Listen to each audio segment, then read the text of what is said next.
Hey everyone! A couple weeks ago, I got a text from the parent of a former student, and I wanted to read it to you. It said this: My daughter is a really good reader. In fact, she can read books above her grade level, but she doesn't like reading. Do you have any tips to help her actually read? So I thought that this would be a great thing to address with you. I think we all know readers, either in our classroom or in our homes, that are really good readers, but they just don't want to read. And I think that there are a couple reasons for this. I think that once the newness of being a new reader and like being able to do that kind of wears off, it gets a little boring. There's also the ever-present draw of games and sports and TV and things like that that pull kids away from books. And then I think if the kid is particularly social or active, reading can sound a little boring because by nature, reading tends to be a quiet and independent, alone time kind of activity. So I wanted to give this parent and you guys a couple of tips that I used in my classroom that you could use in your classroom or in your homes to help make reading exciting. Tip number one, find a special place for reading. If you're in the classroom, maybe that's reading under the desk. I don't know why, but kids think it is so exciting to be able to read their books under their desk. At home, maybe it's taking a flashlight into the closet or getting some pillows and blankets and climbing into a dry bathtub and reading in there. Or maybe if the weather's pretty, it's reading underneath a tree in the backyard. So find a special place that is just for reading, and that will make it more exciting. Definitely take time to set up expectations about what is going to happen in that place, aka reading, and don't let them choose a place that you're not okay with. Tip number two, find someone or something to read to. As I mentioned earlier, reading tends to, I think, lose its luster for kids that are really social because reading tends to be viewed as an independent activity. And I know as adults, we typically read by ourselves, but you don't have to.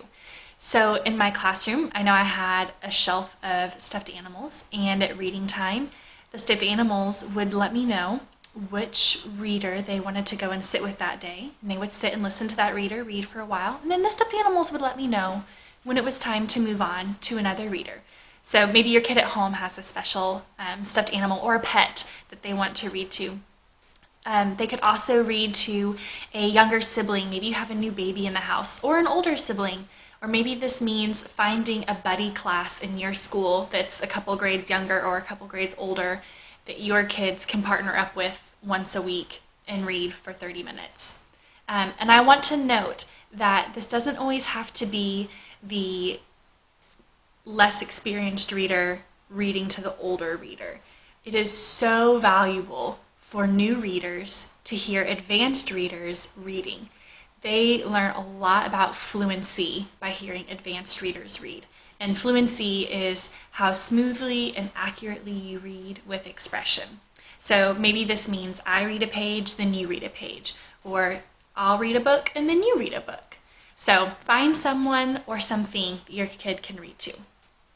Tip number three, let them choose what to read. I feel like this goes without saying, but let your kid pick what they want to read from time to time. I know in school, or if you're homeschooling, there's just sometimes that you have to read what you have to read. Same thing for us as adults, especially like when you work. Sometimes you just have to read what you have to read. But you know that when you really enjoy reading, it's because you chose what you wanted to read. So maybe take your kid to the library and let them pick out books on a topic that they're interested in. Or allow them to read a magazine. Maybe they're really into cooking. Let them read some recipes in a cooking magazine. Or help them get online and find articles about an animal they're really interested in. Reading is going to be more enjoyable when they get to choose what they want to read.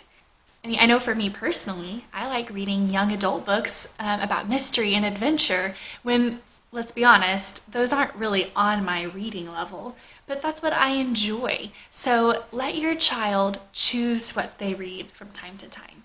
Okay, tip number 4.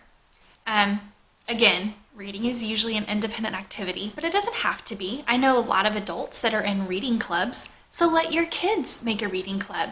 Whether it's at school or at home, help them find a book that they're interested in and invite some other peers to read it with them. And this can be as easy as saying, hey, let's all read this book by this date. And then you guys can all come over to my house and we'll have a snack and we'll talk about our favorite parts, the parts we didn't like, which character we want to be like. And then afterwards, we'll go jump on the trampoline. There, easy. That way, your kids are having conversation about what they're reading, which is a really good skill to have. And it's become a social activity. It's not just something they do on their own anymore. So I hope that these 4 tips will help encourage your good reader to love reading again.